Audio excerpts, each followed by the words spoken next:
Hello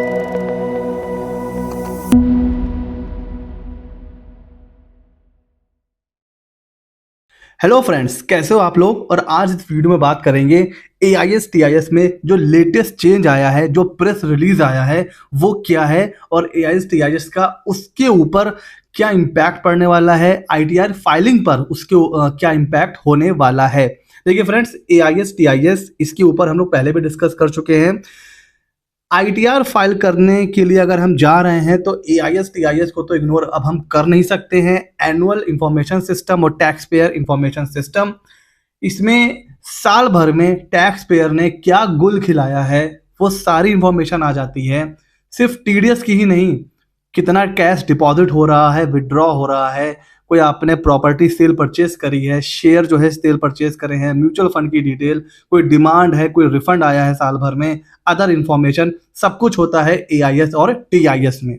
तो ये बहुत ही इंपॉर्टेंट होता है। अगर हम आईटीआर फाइल करने जा रहे हैं तो इसको तो इग्नोर नहीं करना है। उससे रिलेटेड चेंज किया हुआ है वो देखते हैं। देखिए, सारी इंफॉर्मेशन आ रही है एआईएस टीआईएस में, सब कुछ सही है, अच्छी बात है। लेकिन टेंशन कब होती थी? जब एआईएस टीआईएस की इंफॉर्मेशन इनकरेक्ट होती थी, उसमें कोई गलत इंफॉर्मेशन आ जाती थी तो थोड़ी सी प्रॉब्लम होती थी। बट हमारे पास ऑप्शन ये होता था कि हम उसमें फीडबैक सबमिट कर सकते हैं कि भाई ये जो इंफॉर्मेशन है ये करेक्ट है, इनकरेक्ट है, फुल्ली करेक्ट है, पार्शियल करेक्ट है, पार्शियल इनकरेक्ट है। तो सारे के सारे फीडबैक हम सबमिट कर सकते थे अगर हम ये देखते थे कि भाई हाँ, ये जो इंफॉर्मेशन है एआईएस टीआईएस में ये गलत आ रही है। तो ये हमारे पास एक फैसिलिटी थी। अब इसका कुछ लोग क्या कर रहे थे, गलत फायदा उठा रहे थे। जी हाँ, जैसे हमें पता है ये है इंडिया, यहाँ पर गलत चीजें पहले होती हैं। लोग ना लॉ के बीच में से ना निकलने का रास्ता पहले ही ढूंढ लेते हैं। अब लोगों को ये लगा कि यार, जब हमारे पास ऑप्शन आ रहा है कि हम इसमें फीडबैक दे सकते हैं इनकरेक्ट, तो हम उसको क्या करेंगे, इनकरेक्ट करके फिर हम उस हिसाब से आईटीआर फाइल करेंगे। अब किसी को लगा कि यार इनकम तो 5 लाख से ऊपर जा रही है, एक काम करते हैं एआईएस टीआईएस में जाते हैं, वहां पर इनकरेक्ट करते हैं और उस हिसाब से अपना आईटीआर फाइल कर लेते हैं। लोग ना ज्यादा दिमाग लगा रहे थे कि यार एक काम करते हैं, ऑप्शन तो है ही है, ये कह देते हैं कि इनकरेक्ट है और उस हिसाब से आईटीआर में इनकम कम कर लेते हैं। तो ये लोग कुछ ज्यादा ही दिमाग लगा रहे थे। उसी के चलते ये चेंज हुआ है।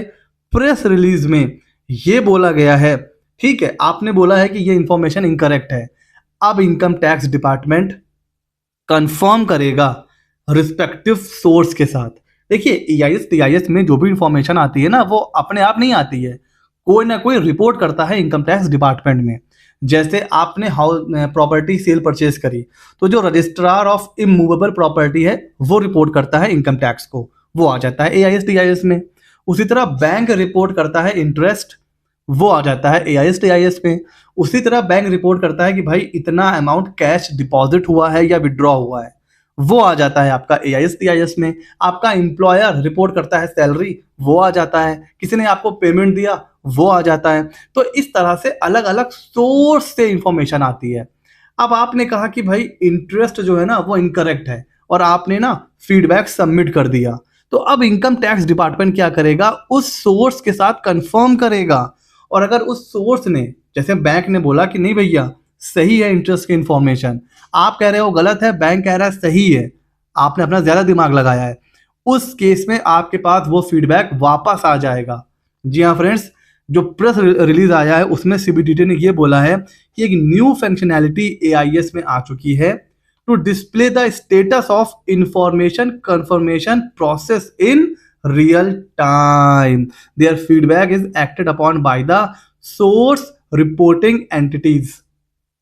जो सोर्स है ना इनकम टैक्स डिपार्टमेंट, वहां से कंफर्म करेगा कि भाई टैक्स पेयर कह रहा है ना कि ये इंफॉर्मेशन गलत है, फिर सोर्स के ऑटोमेटिक वहां से रिप्लाई करेगा कि नहीं इंफॉर्मेशन सही है। तो फिर अकॉर्डिंगली आपके पास फिर से ये ऑप्शन होगा कि अब आपको बताना है कि कैसे गलत है। ये नहीं कि बस आपने कह दिया कि इंटरेस्ट गलत आ रहा है, नो, बैंक कह रहा है कि इतना इंटरेस्ट मिला है, टैक्स पेयर कह रहा है नहीं मिला है, तो दोबारा अब आपको प्रूफ करना होगा कि भाई आपका जो क्लेम है वो कैसे सही है या गलत है। तो अब सिर्फ ये नहीं होगा कि आपने फीडबैक सबमिट कर दिया और जो है इनकम टैक्स उसको मान लेगा, ऐसा कुछ नहीं है। तो ये जो प्रेस रिलीज है, ये जो नया चेंज आया है उसमें अब सामने वाली जो रिपोर्टिंग एंटिटी है वो अपना फीडबैक देगी कि ये गलत है या सही है। ठीक है, तो अगर टैक्स पेयर ने गलत फीडबैक सबमिट करा होगा तो वो रिवर्स हो जाएगा। तो अब ये मत सोचिए कि आप कुछ भी फीडबैक सबमिट कर देंगे और उस हिसाब से आईटीआर फाइल कर देंगे। आपका जो भी फीडबैक होगा वो अब कंफर्म किया जाएगा। अगर उसने उसने भी कह दिया कि हाँ भाई गलती हो गई है, तब तो फिर वो आपके एआईएस टीआईएस से वो चीज़ हट जाएगी। लेकिन अगर सामने वाली एंटिटी ने ये बोल दिया कि नहीं ये सही है और टैक्स पेयर गलत कह रहा है, तो वो एआईएस टीआईएस में वो चीज़ नहीं हटेगी, वो इंफॉर्मेशन नहीं हटेगी और फिर आपको अकॉर्डिंगली आईटीआर फाइल करना है। अगर कुछ डिफरेंस आया तो आगे चलकर नोटिस आएगी और फिर प्रॉब्लम हो सकती है। तो ये एक बहुत ही छोटा सा मगर बहुत इंपॉर्टेंट चीज़ था जो हमें पता होना चाहिए। ऐसे ही और मज़ेदार इंफॉर्मेटिव वीडियोस के लिए, कंटेंट के लिए हमारे चैनल सीए मित्र 24 को सब्सक्राइब कर लीजिए। मैं सीए शमशेल आरफीन ऐसे ही मज़ेदार वीडियोस लाता रहता हूँ। मिलते हैं अगले नॉलेजेबल वीडियो में।